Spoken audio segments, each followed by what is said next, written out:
আজকে আমি করবো ফুলকপি দিয়ে আলু দিয়ে মাছের ঝোল। আর ফুলকপিগুলোকে আমি একটু ভাপ দিয়ে নেবো, সিদ্ধ নয় একেবারে, হালকা ভাপ দিয়ে জলটা ফেলে নেবো। তাই ফুলকপিগুলো কড়াইয়ে জল দিয়ে ফুলকপি দিয়ে লবণ দিয়ে বসিয়ে দিয়েছি। আর এদিকে ছোটো কড়াইটায় আমি মাছ ভেজে নিচ্ছি। জলটা ফুটে গেছে, এবার আমি ফুলকপিগুলো ছেঁকে নেবো জল থেকে। এই যে ফুলকপিগুলো তুলে সাজিয়ে গেলে জল ঝরতে দিয়েছি। এইভাবে একটু ভাপিয়ে নিলে কিন্তু গ্যাস অম্বল হয় না। অনেকেরই ফুলকপিতে গ্যাস হয়।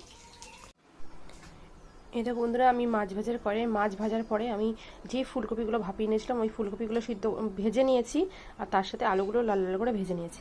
এবার আমি রান্নাটা বসাবো।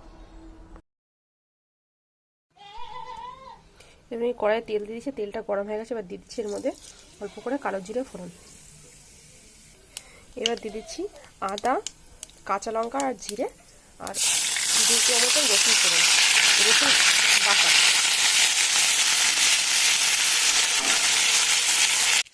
এবার দিয়ে দিচ্ছি টমেটো কুচি,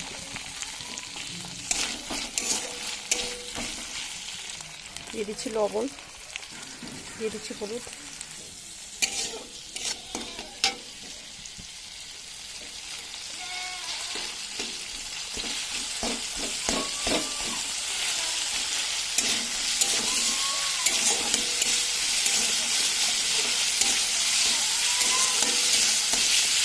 কিছুক্ষণ ধরে কষিয়ে নিয়েছি। আর মশলাটা তেল থেকে শুরু করেছে, ভাজা গন্ধ বেড়ে গেছে।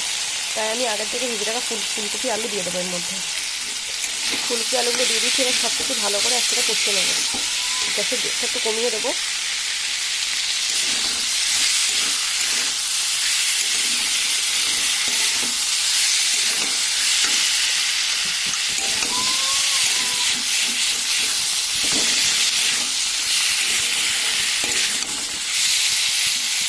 এবার দিয়ে দেবো এর মধ্যে জল। কিছুক্ষণ ধরে কষিয়ে নিয়েছি, দিচ্ছি আমাদের জল। মশলার বাড়তে থেকে জলটা দিলাম আমি। যেহেতু সব আলু ফুলকপি সবই ভাজা, তাই জলের পরিমাণটা একটু কম দেবো।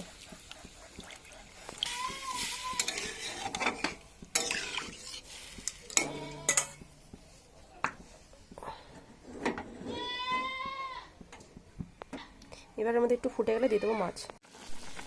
তরকারির ঝোলটা ভালো মতো ফুটে গেছে, আমি দিয়ে দেবো এর মধ্যে ভেজে রাখা মাছগুলো।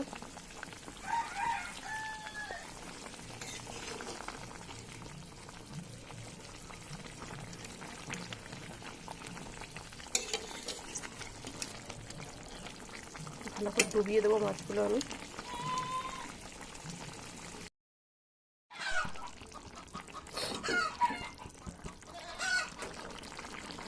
এবার আমি দেখবো আলুগুলো কতটা সিদ্ধ হয়েছে।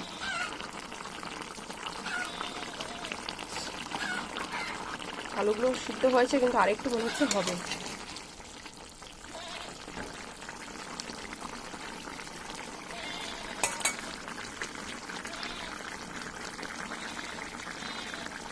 তরকারির ঝোল ঠিক মতন না ফুটলে টেস্ট আসে না। তরকারিটা আমার হয়ে এসছে, তাই আমি এবারটাকে নামিয়ে নেব। দেখুন আজকে আমার আলু দিয়ে ফুলকপি দিয়ে রুই মাছের ঝোল রেডি হয়ে গেছে। তাই আজকের ভিডিওটা আমি এখানেই শেষ করছি।